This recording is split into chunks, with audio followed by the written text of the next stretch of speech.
If there's one glute exercise that you probably should not be doing, it's the cable pull-through exercise. So first of all, I'm generally not a fan of exercise bashing, but when it comes to a motion like this, there are some glaring insufficiencies that just kind of make it nonsensical relative to other options that we have. So I'm going to explain quickly why, and then I'm going to provide alternatives and what I think you should do instead in terms of what this is actually trying to accomplish. So for those of you who are unfamiliar, this is kind of what it looks like, right? It's like a hinge motion, and people normally grab a rope in their hands, and the rope goes through the legs onto a cable, and the cable pulls backwards, right? So in the top position, it kind of looks like this, and in the bottom position, it looks something like this. Now, intuitively, you're like, kind of makes sense, right? I do a hinge, and I squeeze my ass forward, and I feel my ass at the top, and my ass prevents me from falling over, or so we think. But if we think about the actual physics of this exercise, let's ask ourselves, like, what is this trying to do? What is this resistance trying to do? Well, if you think about sort of where the cable is, it's very, very close to the hip. It's almost on top of your hip, like a hip thrust would be. And so normally you would think, oh, okay, like it's basically just a standing hip thrust. But the problem with this is that if we have a force that is trying to continually throw us backward toward the weight stack, what we'll end up having to actually fight is not resistance torque around our hip, but rather just the ability to not fall backward. And if you don't believe me and this isn't intuitive to you, just the next time you go to the gym and you're going to do this exercise, try to load this exercise with any degree of actual resistance, right? In any other exercise, let's just take a simple one like a lat pull down.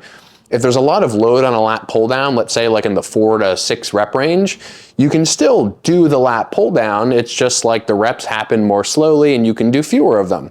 But unless you can use a load where you're maybe using 15, 20, 25, 30 reps in this exercise, this is basically just going to be an exercise not in training the glutes, but in trying not to fall backward, right? So just for simplicity's sake, what would we need for this exercise to actually turn into something that was useful and usable and progressible? Well, we would need really 2 points of stability. One would be something behind the back, and then one would be something behind the leg, right? Which is obviously not possible if you're peeling away from the top one as you hinge forward. And many of you may have already recognized that if you take this photo or this illustration and you turned it like this, all of a sudden you would be dealing with something you're probably familiar with called the hip thrust, right? And as I alluded to earlier, this is basically a standing hip thrust without the actual things that you're pushing backward into to move forward.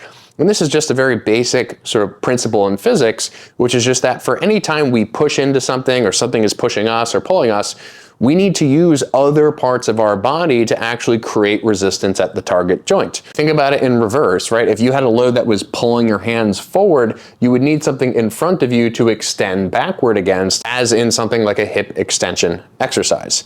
So again, in terms of what this looks like on the surface, it just looks like a hip thrust, but it is basically just a much worse version of a hip thrust because we can't actually push backward into anything to move our hips forward and to use our glutes to push our hips forward against this resistance. So what I would recommend instead, if this is the goal that you have, which is to train glutes in a more squeezed position, I would recommend just a normal hip thrust, whether that be with a barbell or just dumbbells placed on top of your hips, or a Smith machine is one of my favorites, or a hip thrust machine.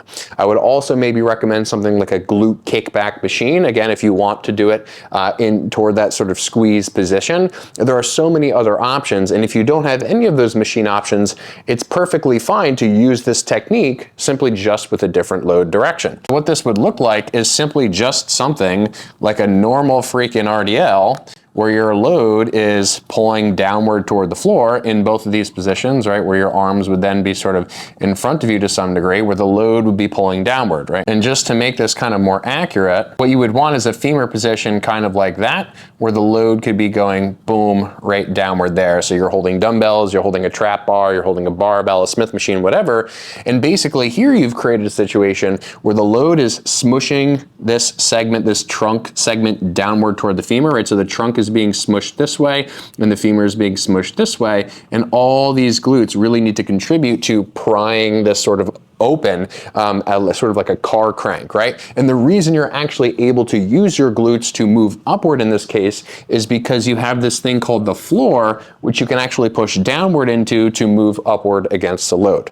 So in general, I think this is actually a very useful thing to look at to understand principally, hey, ideally, what do we want out of an exercise? We want to be able to push into something, and to be able to push into something and actually move it, we need something to push into that is not the actual resistance itself.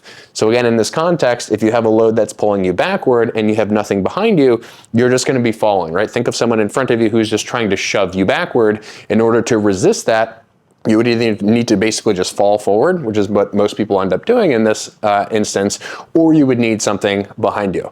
So if you like the cable pull through simply from the perspective of like learning how to hinge, teaching people how to hinge, that is perhaps another application. But even in that application, I could make the argument that it would be more sensible to actually get this person, whether it's you yourself or if you're a trainer or coach your clients, to understand how to actually use your glutes in a way that makes sense to load the glutes.